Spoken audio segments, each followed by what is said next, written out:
जय हिंद, नमस्कार दोस्तों, कैसे हैं आप सभी। तो दोस्तों आज हम बात करने वाले हैं आंसर राइटिंग स्ट्रैटेजी के बारे में। दोस्तों आप सभी को पता होगा, अगर यूपीएससी में सबसे ज़्यादा इम्पोर्टेंट अगर कोई चीज़ है सब सिलेक्शन के लिए, तो वो है आंसर राइटिंग। ये हर टॉपर्स का कहना है, अगर आपको यूपीएससी में सिलेक्शन लेना है तो आपको आंसर राइटिंग आनी चाहिए, क्योंकि एंड ऑफ द यही आपके वो चीज़ है जो आपके मार्क्स बढ़ाएगी। अगर आपकी आंसर राइटिंग अच्छी है तो आप सिलेक्शन आपके सिलेक्शन के चांस बढ़ जाएंगे। लेकिन दोस्तों बहुत सारे बच्चे अभी जो न्यू बिगनर्स हैं, उन्हें पता ही नहीं होता है कि आंसर राइटिंग कैसे करनी है। पहले दिन से ही आंसर राइटिंग स्टार्ट कर देते हैं। दोस्तों ये आपको पता होना चाहिए। अगर जस्ट अभी तैयारी शुरू कर रहे हैं तो अभी आपको कोई भी कितना भी बोले, आपको भी आंसर राइटिंग स्टार्ट नहीं करना है। सबसे पहले तो हमें ये पता होना चाहिए हमें आंसर राइटिंग कब स्टार्ट करना है, कितने समय करना है और किस तरह से करना है। उसके बाद फिर आपको टॉपर्स की कॉपी देखनी चाहिए कि टॉपर्स कैसे अपना आंसर लिखने। तो एक प्रोसेस होता है, वो प्रोसेस अगर आप फॉलो करोगे तभी आप अच्छे से आंसर राइटिंग स्टार्ट कर पाओगे। अगर बात करें कि अभी आप जस्ट तैयारी में, आप यूपीएससी की तैयारी में भी आए हो और आप पहले दिन से आपको आंसर राइटिंग करनी चाहिए, तो ये सभी को पता है कि पहले दिन से आप आंसर राइटिंग कर शुरू भी करोगे तो उसमें लिखोगे क्या। क्योंकि अभी तो आपने कुछ पढ़ाई नहीं है, ना ही कोई सब्जेक्ट पढ़ी है, ना ही कोई भी किसी तरह का आपको कोई भी नॉलेज है, तो आप क्या लिखोगे। आंसर राइटिंग क्या मतलब है कि आपको क्या नॉलेज है, को जो पूछा गया है उसके बारे में आप अच्छे से लिख सकें। दोस्तों आंसर राइटिंग हमें तब करनी है, कम से कम हमें 5 से 6 महीने, कम से कम 6 महीने मान के चलिए। अगर आप 6 महीने की तैयारी कर रहे हो, अगर आप एक सब्जेक्ट के बारे में आपने अच्छे से आपने नॉलेज है, यानी अगर आपने ज्योग्राफी पढ़ी हुई है तो ज्योग्राफी पढ़ने के बाद फिर आप उसकी आंसर राइटिंग प्रैक्टिस कर सकते हैं। लेकिन ऐसा नहीं है कि आपको कुछ पता ही नहीं है और आप आंसर राइटिंग कर रहे हो, तो उसमें आपको केवल और केवल आपको डिमोटिवेट होगी, उसके अलावा और कुछ नहीं मिलेगा। तो अगर आपको आंसर राइटिंग शुरू करनी है तो आपको कम से कम, सबसे पहले अगर बिगनर्स हैं तो बिल्कुल शुरू ना करें।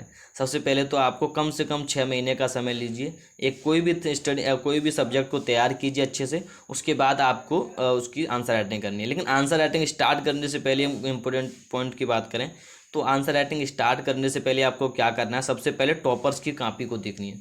तो क्या फ़ायदा होता है टॉपर्स की कॉपी देखने से अगर बात करें तो देखिए, सबसे पहले तो आपको एक आइडिया लग जाता है कि क्या टॉपर्स कैसे आंसर लिखते हैं, क्योंकि वो टॉपर्स हैं, उन्होंने इसी मेथड से आंसर लिखकर टॉप किया हुआ है। तो अगर आप उनके मेथड को फॉलो करेंगे तो आप बहुत जल्दी सक्सेस हो जाओगे। देखिए इस कॉपी का माध्यम वही है कि हम उनकी कॉपी से क्या सीख सकते हैं, जिससे कि हम भी अ, उनकी तरह अच्छी रैंक लेकर आ सकें और सिलेक्शन ले सकें। ठीक है, तो अगर बात करें तो सबसे पहले आपको कम से कम 6 महीने का समय लेना है। उसके बाद अगर आप 6 महीने से ज़्यादा समय हो गया तो आपको बिना कुछ सोचे समझे तैयारी शुरू कर देनी है। तैयारी की बात करें तो डेली प्रैक्टिस बिल्कुल मत कीजिए। अगर आपको अगर आप चाहते हैं तो हफ्ते में सैटरडे संडे रख सकते हैं, कोई भी 2 दिन निकाल सकते हैं। या फिर आप कुछ दिन इस तरह से हफ्ते में 15 या महीने में कुछ आप आंसर राइटिंग कर सकते हैं। तो इस तरह से आप कर सकते हैं। दूसरी बात करें तो अब बात करेंगे टॉपर्स कैसे अपना आंसर लिखते हैं। तो अगर आप देखोगे तो टॉपर्स क्या है कि आपको सबसे पहले हैंड राइटिंग आपकी अच्छी होनी चाहिए। आपको कोई भी टॉपिक है तो उसके बारे में पूरी नॉलेज होनी चाहिए। अगर आपको उस टॉपिक के बारे में नॉलेज नहीं है तो आप कुछ भी नहीं लिख पाओगे। केवल आप पेन पकड़ कर बैठे रहोगे, आपको समझ में नहीं आएगा कहाँ से शुरू करें, क्योंकि आपको कुछ आता ही नहीं है। दूसरा, टॉपर्स की हम कॉपी में क्या देखते हैं, ये नहीं देखते हैं कि टॉपर्स ने कितना लिखा है, हम ये देखते हैं टॉपर्स किस तरह लिखता है। जैसे कि उनका हम किस तरह से हैंड राइटिंग हम अच्छी करेंगे तो क्या अच्छे नंबर मिलेंगे। अंडरलाइन किन शब्दों को करना होता है, हेडिंग हमें किस तरह से बनानी है, किस तरह से हमें आंसर प्रेजेंट करना है। तो इस तरह से आपको लिखना होता है। बुलेट पॉइंट का यूज कैसे करें, क्योंकि हम बहुत सारे हिंदी माध्यम के छात्र क्या करते हैं, हमें पता है कि हमें पता है कि बुलेट पॉइंट में यूज करना है, लेकिन हम कोई भी अगर हमें आता भी है तो भी हम बुलेट पॉइंट में उसे नहीं कन्वर्ट कर पाते हैं, क्योंकि हमारे माइंड में काफ़ी कोई भी लेंथ उसकी ज़्यादा है कोई भी आंसर की, तो उसमें हम शॉर्ट नहीं कर पाते हैं।